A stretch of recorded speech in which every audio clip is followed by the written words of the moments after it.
জি sir, yes sir, আপনি কোনো tension করেন না। আপনি যে ঠিকানা দিচ্ছেন ওই ঠিকানায় যাই ফাটুমু। খালি কি ফাটুমু, এলাকা পুরো তছনছ করে ফেলাম।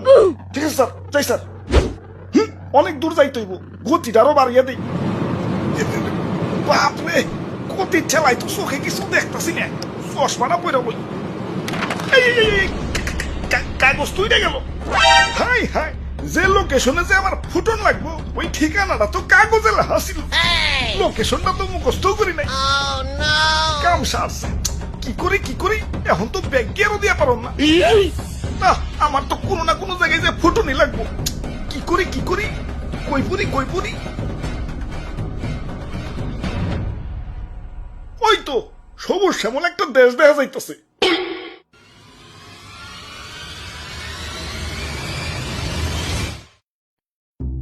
ভাই যাইতে দেন ভাই, দেরি হয়ে যাইতাছে। আব্বে হালায়, তুমি কোন এসে দেখছো? চাঁদা পয়েন্ট, মানে চাঁদা ছাড়া ঢুকতে দন যাবো না। ওরে বাপুরে, ইয়া চাঁদা দেও আর আগে বাড়াও। চাঁদা তোলেন কেন ভাই? এটা তো ঠিক না ভাই। এত কথা না কয়ে চাঁদা দিয়ে বিদায় হও। পিছে সিরিয়াল লাগছে দেখো না।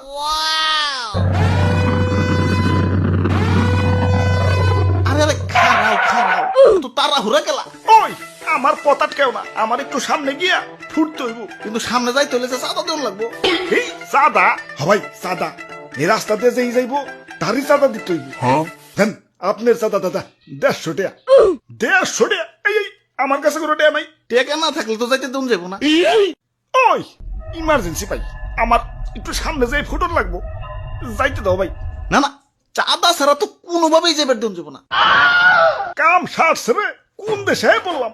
অন্য দেশে ঢুকতে গেলে তো এন্টি মিসাইল সিস্টেমের মুখোমুখি হইতে হয়, এনে তো চাঁদার মুখোমুখি ওর লাগতাছে। ওরে বাপুরে, এইটাই আমাকে উন্নত প্রযুক্তির এন্টি মিসাইল সিস্টেম। আরে ভাই বুঝতেছো না, ইমার্জেন্সি ভাই, আমার সামনে যে ফুটন লাগবো। বিশ্বাস করো ভাই, আমি তোমাকে দেশে ঢুকতাম না ভাই। খালি যে টার্গেটে যে আমার ফুটন লাগবো ওই ঠিকানাটাই হারিয়ে ফেলাইছে।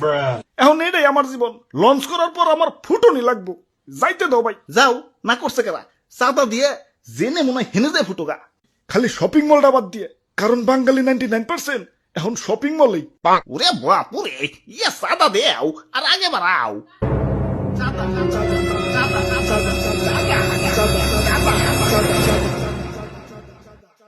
আরে ধর, এই তখন মানুষের বেলায় কোথাও শান্তি পাইতেছি না। একে তো আমার জায়গায় জায়গায় ফুটিয়া ফাটিয়া দুনিয়া জুড়ে একটা গ্যাঞ্জাম বাজিয়ে দিছে, তার উপরে তোরা চাঁদাবাজিতে রাস্তা আটকে বই রইছস। ওই তোরা কি দুনিয়াটা একটু গুছিয়ে গেছে সুন্দর রাখতে পারস না? দুনিয়াটা তো তগই নাকি, তোরাই তো থাকুস। একটু মিলামিশা থাকুন যায় না? লোভ, হিংসা, ক্রোধ, ক্ষমতা তখন তো দিন দিন মানুষ বানিয়ে দিতেছে। আরে আমার ভাবতেও অবাক লাগে, এই মানুষ আমারে বানাইছে ওকে নিজে বই ধ্বংস করার জন্য। কিছু মানুষের রাজনৈতিক ঝগড়া আর ক্ষমতার লোভ শাস্তি দিচ্ছে সারা দুনিয়ার নিরীহ মানুষদের। আমি যখন আকাশে উঠি, নিচে দেখি বাচ্চারা খেলছে। আরে আরে এদের স্বপ্ন ভাঙার জন্যই কি আমি তৈরি? এই সুন্দর পৃথিবীটা তো শুধু রাজনীতিবিদদের জন্য না, এটা সবার। এখানে শান্তিতে বেঁচে থাকার অধিকার সবার। শান্তি বাদ দিয়ে অশান্তি কেন করস তোরা? তোরা মানুষ না, তোরা সবাই অমানুষ হয়ে গেছস। তোরা যদি মানুষই হইতি, মানুষ হয়ে মানুষ মারতে পারতি না। তোরা সেদিনই মানুষ হবি যেদিন আমাকে বানানো বাদ দিয়া পৃথিবীটাকে সুন্দর বানানোর চেষ্টা করবি। তোরা সেদিনই মানুষ হবি যেদিন আমাকে বানানো বাদ দিয়া নিজের ভাইদেরকে বুকে টেনে নিবি। আরে এত কথা কিসের? এনে কি সিনেমা দেখতে বইছি? ভালোই ভালোই চাঁদা দিয়ে যাও, চোখের সামনে থেকে সরো। জ্ঞান দিতে আইছে।